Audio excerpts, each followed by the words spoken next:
Hello everyone, welcome to my channel mommy time with Ankita. Miscarriages आजकल बहुत ही ज़्यादा common हो गए हैं। ये कॉमन तो हो गए हैं, लेकिन फिर भी आज भी बहुत सारे मिसकंसेप्शंस इससे जुड़े हुए हैं लोगों के बीच में। साथ ही में बहुत सी औरतें जो है इसके बारे में बात करना पसंद नहीं करती हैं, लेकिन इसके बारे में इंफॉर्मेशन रखना या फिर अवेयर होना बहुत ही ज़्यादा ज़रूरी है अगर आप इससे उभरना चाहती हैं या फिर इससे बाहर निकलना चाहती हैं। तो मेरा आज का वीडियो यही है कि मिसकैरेजेस क्या होते हैं, मिसकैरेजेस क्यों होते हैं, क्या क्या सिम्टम्स हैं, यानी कि आपको कैसे पता चलेगा कि आपका मिसकैरेज हो गया है, मिसकैरेज के दौरान क्या क्या सिम्टम्स होते हैं, आपकी बॉडी में क्या क्या चेंजेस आते हैं, मिसकैरेजेस के बाद क्या क्या चेंजेस आते हैं, साथ ही में क्या क्या ट्रीटमेंट ऑप्शंस अवेलेबल हैं। यानी कि अगर आपका मिसकैरेज हो गया और आपकी बॉडी में जो भी फीटल टिश्यू जो रह गया है उसे कैसे बाहर निकाला जाएगा। साथ ही में जो है आप क्या मिसकैरेज के बाद कंसीव कर सकती हैं नेचुरली, और अगर कंसीव कर भी सकती हैं तो आपको कितना लंबा गैप रखना चाहिए। तो ये सारी चीजें मैं कवर करूंगी आज की वीडियो में। वीडियो अगर आपको यूजफुल लगे तो प्लीज लाइक करिएगा, कमेंट करिएगा, शेयर करिएगा अपने फ्रेंड्स और रिलेटिव्स में, और मेरे चैनल को सब्सक्राइब करना बिल्कुल भी ना भूलिएगा। तो आइए चलिए स्टार्ट करते हैं मेरा वीडियो।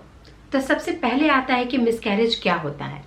देखिए, मिसकैरेज का मतलब ये होता है कि अगर आपकी प्रेगनेंसी 20 हफ्ते यानी कि 20 वीक से पहले पहले खत्म हो जाती है, यानी कि जो अनबॉर्न बेबी है या फिर जो फीटस है उसकी डेथ अगर 20 हफ्ते से पहले पहले हो जाती है तो उसे कहते हैं मिसकैरेज।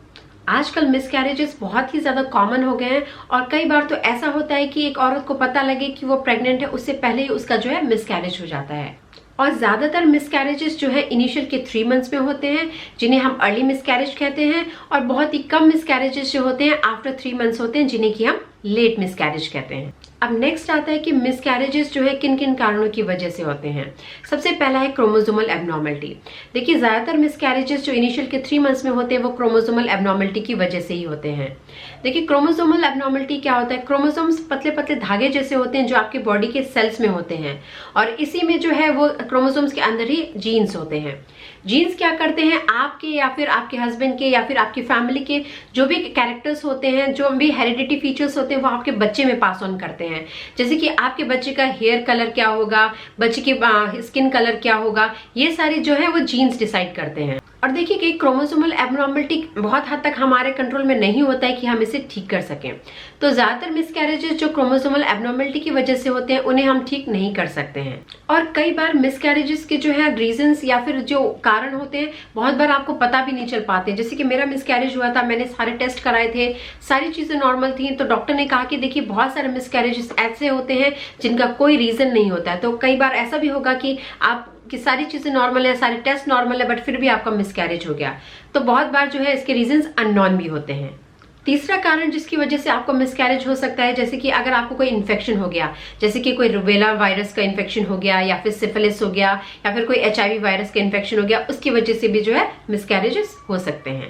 चौथा कारण जिसकी वजह से आपका मिसकैरेज हो सकता है वो है हार्मोनल इरेगुलरिटीज। देखिए, हमारे बॉडी में बहुत सारे हार्मोन्स होते हैं जिनका बहुत बड़ा रोल होता है बहुत सारी चीजों को करने में। जैसे कि कुछ हार्मोन हो गया, प्रोलैक्टिन हो गया, प्रोजेस्टेरोन हो गया, या फिर थायराइड हार्मोन हो गया। इन हार्मोन्स में अगर इम्बैलेंस हो जाता है, ये कम ज्यादा हो जाते हैं, तो कई बार इनकी वजह से भी मिसकैरेज हो जाता है। पांचवा रीजन है improper implantation of the fertilised egg. देखिए, जो भी फर्टिलाइज्ड एग यानी कि जो एग हो आगे चल के एम्ब्रियो बन जाएगा, और वही आगे चल के जो है फीटस यानी कि बेबी बन जाएगा।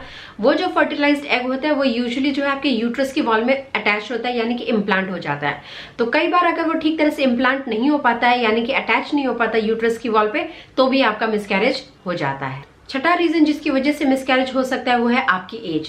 अगर आपकी एज 35 प्लस है या फिर 40 प्लस है तो आपके मिसकैरेजेस के चांसेस ज्यादा हो जाते हैं, क्योंकि अगर एज ज्यादा होती है तो क्रोमोसोमल एबनॉर्मलिटी के जो चांसेस है वो बहुत ज्यादा बढ़ जाते हैं, तो जो है मिसकैरेज के चांसेस भी उतने ही ज्यादा बढ़ जाते हैं। सातवां कारण जिसकी वजह से आपका मिसकैरेज हो सकता है वो है एबनॉर्मल यूट्रस। देखिए, कई बार यूट्रस में कुछ एबनॉर्मलिटीज हो जाती हैं जिनकी वजह से भी मिसकैरेज हो सकता है। कई बार यूट्रस एब्सेंट है, या फिर यूट्रस 2 है, डिवाइडेड है, या यूट्रस का जो स्ट्रक्चर है वो एबनॉर्मल है, तो उस वजह से जो भी है आपका मिसकैरेज हो सकता है। आठवां कारण जिसकी वजह से मिसकैरेज हो सकता है वो है इनकॉम्पिटेंट सर्विक्स।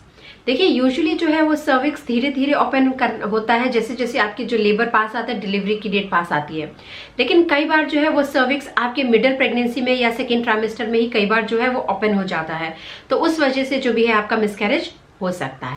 नाइन्थ रीजन जिसकी वजह से मिसकैरेज हो सकता है, अगर आप बहुत ज्यादा अल्कोहल का कंजम्पशन करती हैं या फिर बहुत ज्यादा स्मोकिंग करती हैं तो उसकी वजह से भी जो है मिसकैरेज के चांसेस बढ़ जाते हैं। 10वां रीजन जिसकी वजह से मिसकैरेज हो सकता है वो है ऑटो इम्यून डिसऑर्डर। देखिए कई बार क्या होता है कि हमारी बॉडी का जो इम्यून सिस्टम है वो कई बार बॉडी में जो फीटस जो भी ग्रो कर रहा है, यानी कि जो बेबी ग्रो कर रहा है, उसको एज अ फॉरेन सब्सटेंस मान लेता है, यानी कि बाहर की चीज कोई आ गई है, बॉडी ऐसे समझने लगती है और कई बार जो है उस फीटस को टारगेट करने लगती है, उसको डिस्ट्रॉय करने लगती है। तो कई बार इस तरह के ऑटो इम्यून डिसऑर्डर्स में भी जो है आपके मिसकैरेजेस हो सकते हैं। ऑटो इम्यून डिसऑर्डर के साथ साथ अगर आपकी डायबिटीज कंट्रोल में नहीं है, बहुत ज्यादा बीपी है, किडनी में प्रॉब्लम है, हार्ट में प्रॉब्लम है, तो इन सारी वजह से भी जो है आपके मिसकैरेज के चांसेस और भी ज्यादा बढ़ जाते हैं। 11th रीजन जिसकी वजह से आपका मिसकैरेज हो सकता है आपका वेट, यानी कि अगर आपका वेट बहुत ही ज्यादा है, अंडर वेट है या बहुत ज्यादा ओवर वेट है, उसकी वजह से भी आपका मिसकैरेज हो सकता है। अब नेक्स्ट आता है कि क्या क्या सिम्टम्स है, यानी कि आपको कैसे पता चलेगा कि आपका मिसकैरेज हो गया है। सबसे पहला है ब्लीडिंग। अगर आपकी जो ब्लीडिंग है पहले लाइट थी और धीरे धीरे अब हैवी होती जा रही है तो ये इंडिकेशन है कि आपका मिसकैरेज हो गया है। एब्डोमिनल पेन या फिर क्रैम्प्स जिसे कह लीजिए, अगर आपको दर्द हो रहा है तो चांसेस हैं कि आपका मिसकैरेज हो गया है। अब नेक्स्ट आता है कि मिसकैरेज के बाद, यानी कि आपका ट्रीटमेंट हो गया, सारा फीटल टिश्यू चला गया बाहर, उसके बाद आपको क्या क्या सिम्टम्स हो सकते हैं। देखिए उसके बाद जो है आपको स्पॉटिंग रह सकती है, थोड़े दिन तक जो है हल्की हल्की ब्लीडिंग रहेगी। लेकिन अगर आपको हैवी ब्लीडिंग हो रही है या फिर वहां पे इन्फेक्शन हो गया या आपको बुखार आ रहा है तो आप अपने डॉक्टर से जरूर कंसल्ट करें। अब नेक्स्ट आता है कि मिसकैरेजेस को होने से आप कैसे रोक सकती हैं। देखिए मिसकैरेजेस को होने से हम बहुत हद तक नहीं रोक सकते हैं, बहुत हद तक हमारे कंट्रोल में नहीं है, लेकिन कुछ चीजें हम जरूर कर सकते हैं, जैसे कि अपना और अपने बेबी का ख्याल रखना, अच्छी प्रीनेटल केयर लें, यानी कि जब आपको पता चल जाता है कि आपने कंसीव कर लिया है तो आप रेगुलर चेकअप्स के लिए डॉक्टर के पास जरूर जाएं। फोलिक एसिड जो भी आपको डॉक्टर मल्टीविटामिन दे रही है उसे आप रेगुलरली लें। अपने लाइफस्टाइल को ठीक रखें, अल्कोहल का कंजम्पशन ना करें, स्मोकिंग ना करें, साथ ही में टी और कॉफी जिसमें कि कैफीन पाया जाता है उसका कंजम्पशन थोड़ा सा कम रखें, क्योंकि माना गया है कि कैफीन जो है मिसकैरेजेस को लीड करता है। तो कोशिश करें कि टी और कॉफी का कंजम्पशन थोड़ा सा लिमिटेड रखें। तो ये सारी चीजें जो है आप कर सकती हैं ताकि आपके मिसकैरेजेस के चांसेस बहुत हद तक कम हो सके। अब नेक्स्ट आते हैं कि आपका अगर मिसकैरेज हो गया तो ये कैसे डायग्नोज किया जाएगा और कैसे ट्रीट किया जाएगा, यानी कि आपके पास क्या क्या ऑप्शंस होंगे इसको ट्रीट करवाने का। देखिए सबसे पहला है ये कैसे डायग्नोज होगा। आप जब डॉक्टर के पास जाएंगे तो डॉक्टर आपका पेल्विक एग्जाम या फिर अल्ट्रासाउंड के लिए कह सकते हैं, जिससे कि जो है कंफर्म किया जाएगा कि आपका मिसकैरेज हुआ है या नहीं हुआ है। अब बात आती है कि अगर आपका मिसकैरेज हो गया तो उसको ट्रीट कैसे किया जाएगा।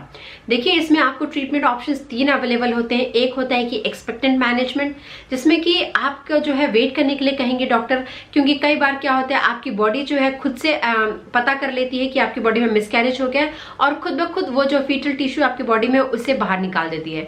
तो ये इसे कहते हैं एक्सपेक्टेंट मैनेजमेंट, यानी कि आपकी बॉडी जो है खुद से वेट करके उस टिश्यू को बाहर निकाल देगी। दूसरा है मेडिकल मैनेजमेंट। मेडिकल मैनेजमेंट में क्या होता है कि डॉक्टर्स आपको कुछ मेडिसिन प्रिस्क्राइब करेंगे, उस मेडिसिन को लेने के बाद जो भी आपका फीटस टिश्यू है वो बाहर निकल जाएगा। तीसरा है सर्जिकल मैनेजमेंट। कई बार क्या होता है कि मेडिसिन लेने के बाद भी आपकी बॉडी में जो फीटल टिश्यू है वो रह जाता है, पूरी तरह से यूट्रस जो है क्लियर नहीं होता है, क्लीन नहीं होता है, तो उस केस में जो है डॉक्टर आपको सर्जिकल यानी कि जिसे कहते हैं डीएनसी के लिए भी कह सकती हैं। और कौन सा ट्रीटमेंट का ऑप्शन आप चूज करेंगे ये आप अपने डॉक्टर से कंसल्ट कर सकती हैं। जैसे कि मेरा मिसकैरेज जब 12 वीक्स पे हुआ था तो डॉक्टर ने मुझसे एक ऑप्शन दिए थे और उन्होंने मुझे कहा था कि डीएनसी आपके लिए बेटर ऑप्शन रहेगा, तो फिर जो है मैंने डीएनसी का ऑप्शन चूज किया। तो आपको कौन सा ऑप्शन चूज करना है, आपको मेडिकल पे जाना है या फिर सर्जिकल मैनेजमेंट के थ्रू आपको जो है टिश्यू बाहर निकलवाना है, ये जो है आप अपने डॉक्टर से कंसल्ट कर सकते हैं। और अगर आपका रिपीटेड मिसकैरेज हो रहा है, यानी कि अगर आपका बार बार मिसकैरेज हो रहा है, तो कोशिश करें कि आप जो है ब्लड टेस्ट या फिर जेनेटिक टेस्ट या बहुत सारे ऐसे प्रोसीजर्स होते हैं वो कराए जाते हैं जिनसे पता लग सके कि क्यों मिसकैरेज हुआ, क्या वो रीजन ऐसा था जिसे आप कंट्रोल कर सकती हैं। तो जो है नेक्स्ट टाइम आप उन रीजन जिनकी वजह से मिसकैरेज हुआ उसे कंट्रोल कर सकती हैं, उसे प्रिवेंट कर सकती हैं, ताकि आपका मिसकैरेज अगली बार ना हो। तो कोशिश करें कि इस तरह के ब्लड टेस्ट जैसे कि टॉर्च टेस्ट वगैरह आते हैं वो टेस्ट आप जरूर करें। अब नेक्स्ट सवाल उठता है कि क्या मिसकैरेज के बाद नेचुरली कंसीव किया जा सकता है, और अगर किया जा सकता है तो कितने गैप के बाद नेक्स्ट प्रेगनेंसी को प्लान करना चाहिए। सबसे पहली बात देखिए, मिसकैरेज के बाद नेचुरली कंसीव किया जा सकता है। मैंने भी नेचुरली कंसीव किया और मेरी हेल्दी बेबी हुई, तो मिसकैरेज के बाद नेचुरली कंसीव भी किया जा सकता है, साथ ही भी आपका हेल्दी बेबी भी हो सकता है। अब ये कि कितना गैप रखना चाहिए मिसकैरेज और फिर नेक्स्ट प्रेगनेंसी के बीच। देखिए यूजुअली 3 to 6 मंथ्स के गैप डॉक्टर सजेस्ट करती हैं। मुझे 3 मंथ्स के लिए कहा था, मैंने जो है 6 मंथ्स का गैप लिया अपने आप को फिजिकली और मेंटली हील करने के लिए। आप भी जो है 3 to 6 मंथ्स का गैप ले सकती हैं अपने आप को हील करने के लिए और फिर जो है अगली प्रेगनेंसी के लिए प्लान कर सकती हैं। तो ये था मेरा वीडियो मिसकैरेज के बारे में। तो इसके बारे में आप अपने आप को अवेयर रखें ताकि इनकेस अगर आपको ऐसा कुछ फेस करना पड़ा तो आपको इससे उभरना बहुत ही आसान हो जाए। तो मैं उम्मीद करती हूँ मेरा वीडियो आपके लिए यूजफुल रहा होगा। इसी उम्मीद के साथ मैं विदा लेती हूँ और मिलती हूँ आप लोग के साथ एक नए वीडियो में। तब तक के लिए thanks and thank you for watching this video.